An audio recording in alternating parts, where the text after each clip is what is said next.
The Intercontinental Championship will be defended in a triple threat match on a premium live event. Yes, it's Survivor Series this weekend. The Thanksgiving tradition, we're back at it again. Enjoy your leftovers and get with the Flex On podcast, your home for all of your wrestling content. Only place giving you sports and wrestling. The only place giving it to you how you want it, when you need it.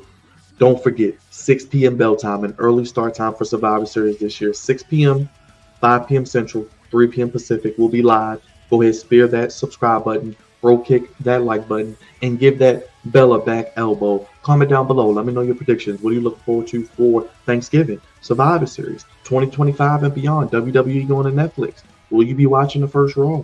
What was your favorite thing about Thanksgiving? Leave your favorite emoji, favorite color. Prediction for the match and other matches, as we got other previews on the channel as well. Check them out. Appreciate you. Let's get to it, as it's a triple threat match as champion Bron Breakker takes on Sheamus and Ludwig Kaiser. Shout out to WWE CEO or head of talent and creative Mr. Paul Levesque for putting his 2 undercard titles on a main Survivor Series show, one of the biggest shows of the year, one of the marquee shows we look forward to every year on the calendar. The United States Championship with LA Knight and Shinsuke Nakamura, and a triple threat match made this past Monday on Raw with Bron Breakker, with Sheamus, with Ludwig Kaiser.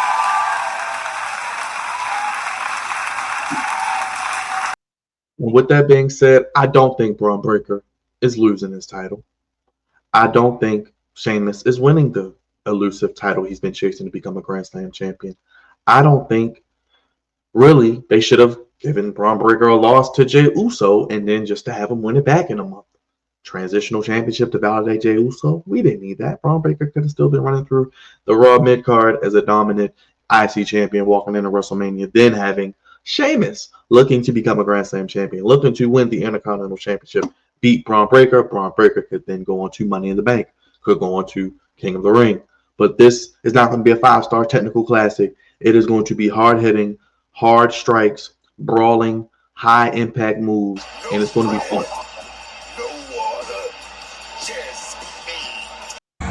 That's one big son of a bitch! Finish him, Daddy.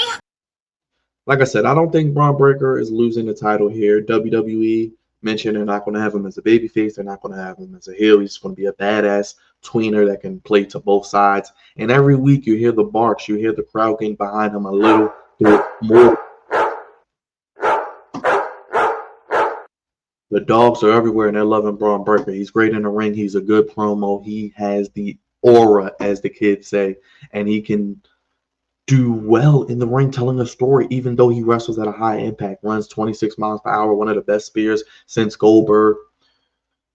I'm loving what I'm seeing from Bron Breakker. I think he is going to walk into WrestleMania as Intercontinental Champion. Now, like I said, if he wins this match, who does he go to next? Could he face a returning Braun Strowman? That's one big son of a bitch! I could see Bron Breakker and Braun Strowman.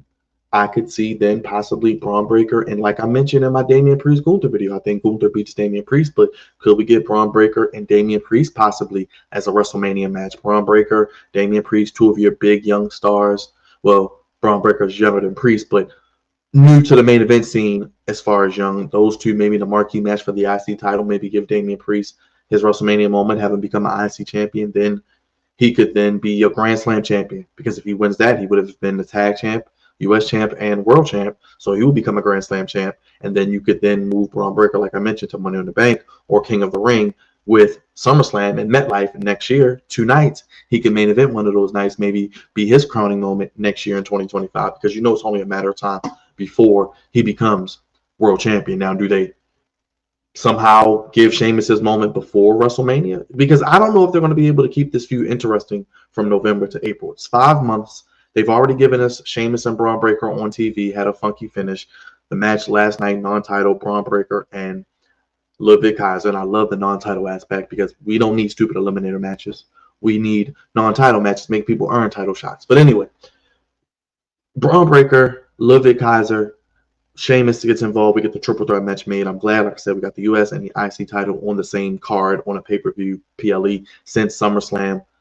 This has some meaning behind it. Ludwig and Sheamus. Sheamus and Ludwig have been feuding all year for 2024. They kind of have a fight forever type vibe. But honestly, Sheamus has beaten Ludwig in just about every match except maybe one. And Gunther has been pushing Ludwig to be better and bring gold back to Imperium and realize his maximum potential. And Gunther is running around like a scared little brat of Damian Priest. So he's not even in the ring general mode right now. He's kind of acting afraid and shocked on confidence. But I do think we got to give Ludwig Kaiser some credit because he is one of the guys, if you look at breakout candidates this year in WWE, especially on the main roster, especially on the Raw brand, in that mid-card, Ludwig Kaiser, he's done a great job with that. And you see The Undertaker is behind him, a lot of backstage support and big plans for him. I'm sure he could be a future Intercontinental Champion in 2025, a future Mr. Money in the Bank if they see him as a world champion. Maybe even a guy that could go to SmackDown and feud with LA Knight. If they're going to do this supplemental draft, possibly for Netflix, they want to attract eyes, they want to attract viewers with the big names, the big matches, the big storylines that are going to be on this card. Why not maybe something like a supplemental draft where you could see talent exchange from one brand to the other, some call-ups, some debuts, where you could then see Ludwig Kaiser as the foreign heel, as the United States champion. Would fit him better than walking around with the Intercontinental champion with his international origin and upbringing and ties. That's what the Intercontinental Championship is all about. And I think you still got guys in the wings, maybe when does Dragunov return, but Bron Breakker, he could go against Braun Strowman. They could put him against Bronson Reed. They could, like I said, eventually maybe do Bron Breakker and Sheamus on the first Raw on Netflix. Maybe they could do it at Saturday Night's main event. Maybe they could do it, like I said, at the second Saturday Night's main event. We have one announced right before the Royal Rumble, or they could do it at the Royal Rumble. Maybe make it a stipulation. Put that on the Royal Rumble, and then Bron Breakker could lose that. Then he could enter the Rumble and have a great showing, maybe win that and go against Gunther, and then maybe lose to Gunther, win the Money in the Bank, win King of the Ring. There are a lot of ways they can go with it, a lot of ways my mind races. You guys know I love and try to predict and think long term of if I had the pen, how would I book it, or how maybe they are going to book it based on what we've seen on TV. We could get Bron Breakker and Jacob Fatu for all we know at WrestleMania, but I think it's very, very imperative that I do think Sheamus gets his moment. I think maybe you could, like I said, move Bron Breakker back to a situation where he goes against Braun Strowman, then maybe a Pete Dunne, then maybe, I don't know, you could have him go through Ludwig Kaiser again. You could have him, like I said, go up against Chad Gable, even. Hell, Rey Mysterio. I don't know. You could maybe throw some guys through and add Bron Breakker to put him over, make him look stronger. Then maybe Sheamus could maybe then work his way to Bron Breakker again, beat Bron Breakker. Then I think in 2025, it's no question the guy who should then take it from Sheamus after he gets done with his bloodline shenanigans. If it's not at WrestleMania because Bron Breakker loses it to Sheamus before then, I would have I